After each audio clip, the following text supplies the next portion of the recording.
પોરબંદરના માધવપુર ગામે આઝાદ ચોકની બાજુમાં અડીને મુસ્લિમ ફળિયું આવેલ છે। અહીં જાહેર માર્ગો પર ગટરનું પાણી વહેતું હોવાથી આ વિસ્તારમાં રહેતા મુસ્લિમ સમાજના લોકોને કાયમી મુશ્કેલીનો સામનો કરવો પડતો હોય છે। ત્યારે આ દરમિયાન મુસ્લિમ સમાજનો મોહરમનો તહેવાર આવતો હોય અને આ ગટરનું પાણી બંધ કરાવવા માટે તંત્રને માંગણી કરવા છતાં પંચાયતના સત્તાધીશો ધ્યાન ન લેતા હોય તેથી મુસ્લિમ મહિલાઓએ આગેવાનો સાથે સ્થાનિક ગ્રામ પંચાયતે ઘસી જઈ હતી અને કોઈ હાજર ન હોવાથી મહિલાઓએ હલ્લાબોલ મચાવી દીધો હતો અને વાતાવરણ રોષ ભરીને ભભૂકી ઉઠ્યું હતું।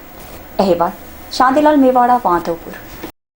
જેતુનબેન પોદુભાઈ જોકે હું આઝાદ ચોકમાંથી બોલું છું। અમારા ડેન્ગ્યુના કેટલા કેસ છે, કોઈ પણ આવ્યું જ નથી અને અમારે એટલું પાણી નીકળે છે તો પાણી જોવા કોઈ આવતું નથી। પંચાયત આવે તો પંચાયતના માણસ કોઈ છે જ નહીં અને વારંવાર કહે છે તો કે તમે પંચાયતમાં જાઓ। અમારો તહેવાર છે તો અમારા માણસોને બેસાડવા ક્યાં? લાઇટે અમારા પૈસાની નાખી છે। અત્યારે હાલમાં અમારે પાણીને જોઈ જાઓ। કાલના મેં 3-4 દિવસથી અમે હમણાં મારી પાણી કાઢીએ। અમારે આ બધું ભરવું બધું કરવું અમારે કોઈ આવતું જ રહેવાસી માધવપુર મુસ્લિમ ફળિયું અમે અવારનવાર પંચાયતોમાં રજૂઆત કરીએ સફાઈ માટે, પાણી માટે, પણ પંચાયતવાળા કોઈ પણ જવાબ દેતા નથી અને રૂબરૂ મૌખિક પંચાયતમાં રજૂઆત કરવા આવીએ તો પંચાયતો કોઈ હાજર હોતું નથી। સ્ટ્રીટ લાઇટની આજ 15 દિવસથી અમારા વિસ્તારમાં સમસ્યા, આખું ટોટલ અમારા વિસ્તારમાં સ્ટ્રીટ લાઇટ નથી।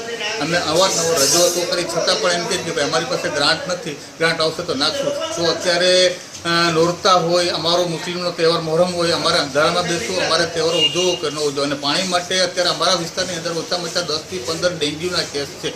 2-3 કેસો જુનાગઢ દાખલ કરેલા છે, 2-3 કેસો રાજકોટ દાખલ કરેલા છે, 2-3 કેસો માંગરોળ, છતાં પણ તંત્ર કોઈ પણ જવાબ દેતું નથી, ધ્યાન દેતું નથી। અમે અમારા સમાજે એવું નક્કી કર્યું કે આ વખતે જો ચૂંટણી આવે ત્યારે અમારે મતદાનનો બહિષ્કાર કરો। અમારે મતદાન જો અમને કાંઈ વ્યવસ્થા ન મળતી તો અમારે મતદાન કરીને કરવું જ શું? અમે અવારનવાર પંચાયત રજૂઆત કરીએ, કોઈ સાંભળવા તૈયાર નથી। હોદ્દેદારો કોઈ